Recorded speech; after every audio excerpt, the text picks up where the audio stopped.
சித்தமெல்லாம் நிறைந்த சித்தர்கள் வரிசையில் நாம் இன்று பார்க்க போவது இடக்கை சித்தர். திருவண்ணாமலையில் ஆற்ற வேண்டிய அப்பிரதட்சணமான கிரிவல மகத்துவத்தை பரப்பிய உத்தம சித்தர் இவர். ராகு கேது கிரக வழிபாட்டிற்கு மீண்டும் புத்துணர்வு தந்து பரப்பியவர். முழுமையான இடக்கை பழக்கத்தை உடையவராக வாழ்ந்து காட்டியவர். இரவிலும் பகலிலும் ராகு கேது கிரக மண்டலங்கள் இரண்டிலும் முறையே உறைந்திருப்பவர். பழங்காலத்திற்கு முன்பு இப்பூமியில் பிறந்து மானிட வடிவில் வாழ்ந்தபோது பல் துலக்குவது முதல் உண்பது எழுவது வரை பல்வேறு செயல்களை இடக்கையிலாலேயே செய்யும் பழக்கம் உடையவராக இருந்தமையால் மக்களால் இடக்கை சித்தர் என்று அழைக்கப்பட்டவர். பிறப்பு முதற்கொண்டு ஒரு சிலருக்கு இடக்கை பழக்கம் அமைவதற்கான பூர்வ ஜென்ம காரணங்களை ஆன்மீக பூர்வமாக முதலாக உலகுக்கு விளக்கியவர் இந்த சித்தர்தான். இவரிடம் இடக்கையால் ஆசிர்வாதம் வாங்குவதென்பது மிகவும் அரியதொரு விஷயம். ஒரு விஷயம், மிகப்பெரிய உத்தம சித்தர்களும் மகரிஷிகளும் ஞானிகளும் அவ்வளவு எளிதில் இடக்கையால் ஆசிர்வதிப்பது கிடையாது. தவிர அக்காலத்தில் இடக்கையால் ஆசிர்வதிக்கப்படுவதையும் வாழ்த்து பெறுவதையும் மக்கள் பெரிதும் போற்றி மதித்து வந்தனர். பொதுவாகவே எதையும் இடக்கையால் கொடுப்பதும் வாங்குவதும் தவறு என்பது உண்மைதான். என்றாலும் பரிபூர்ணமான சக்தி உடையவர்களுக்கு இந்த நியதி பொருந்தாது. ஆம்பிடெக்ஸ்ட்ராஸ் என்பது இரண்டு கைகளினாலும் சமபலத்துடன் செயல்புரிய வல்லவர்கள் என்பதை குறிக்கிறது. இத்திறனுக்கு அபரீத விதமான யோக சக்திகள் உண்டு. இந்த பீச்சாங்கை சித்தர் நித்திய பிரதோஷ நேரம் என்று கூறப்படும் மாலை 4 மணி முதல் 7 மணி வரை உள்ள நேரத்தில் சோம சுக்த பிரதக்ஷண முறை என்னும் விசேஷ முறையில் தினமும் திருவண்ணாமலையில் கிரிவலம் வரும் வழக்கத்தை கொண்டிருந்தார்.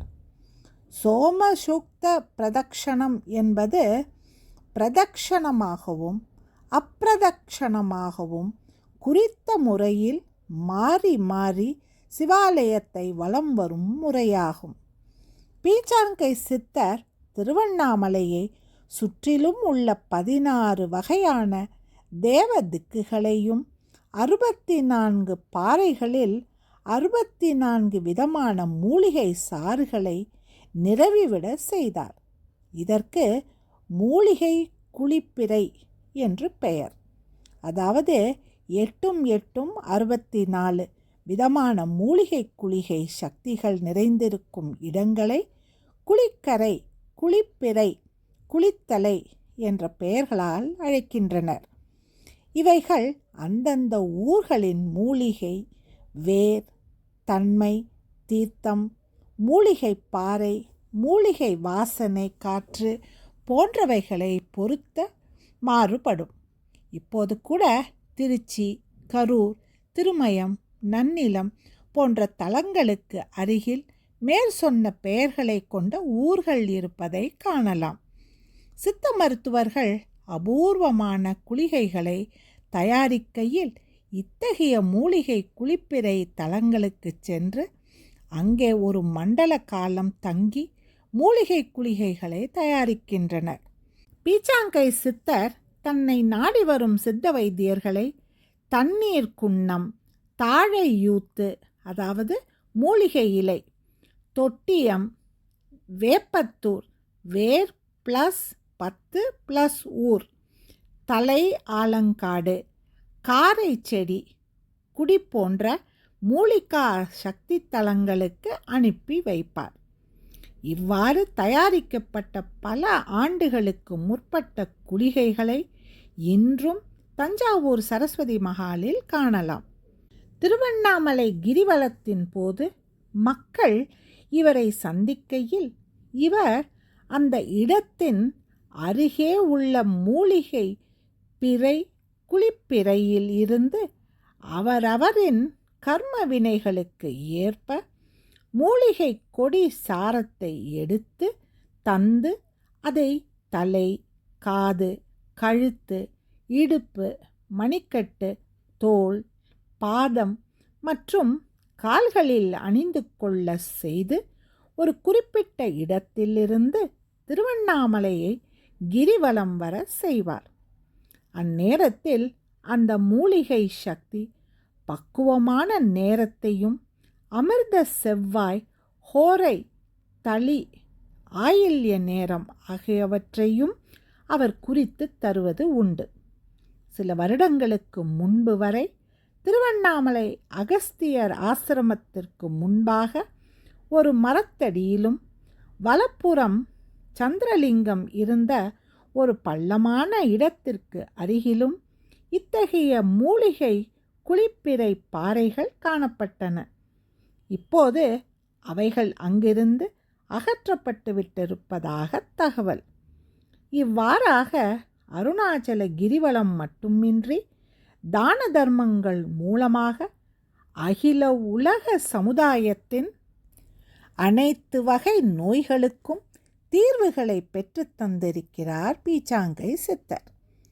சில அபூர்வமான யோக பயிற்சிகளையும் இளம் வயதினருக்கு பயிற்றுவிப்பது எந்த நாளில், எந்த நட்சத்திர காலத்தில், எந்த இடத்திலிருந்து திருவண்ணாமலை கிரிவலத்தை தொடங்கி எங்கு நிறைவு செய்வது என்பன போன்று அருணாச்சல வழிபாட்டு மகத்துவத்தையும் மக்களுக்கு உணர்த்துவது இந்த சித்தரின் கடமையானது. மாதந்தோறும் வரும் மக நட்சத்திர நாளிலும் மாசி மக நாளிலும் கும்பகோணத்தில் நிகழும் மகாமக தினத்திலும் இவருடைய காலத்தில் திருவண்ணாமலையில் இருந்து 360 தீர்த்தங்களில் ஆயிரக்கணக்கானோருடன் புனித நீராடலை மேற்கொண்டிருக்கிறார் இவர்.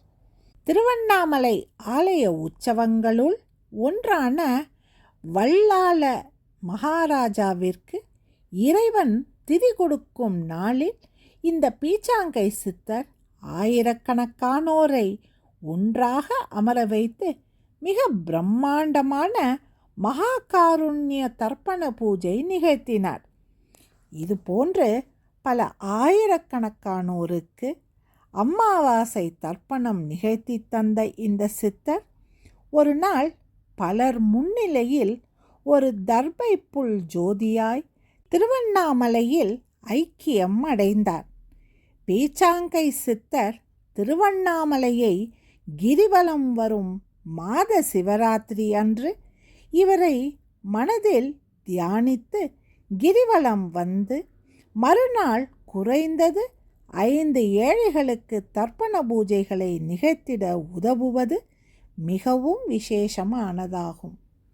மீண்டும் நாளை இன்னொரு சித்தரை நாம் தரிசிக்கலாம். நன்றி, வணக்கம்.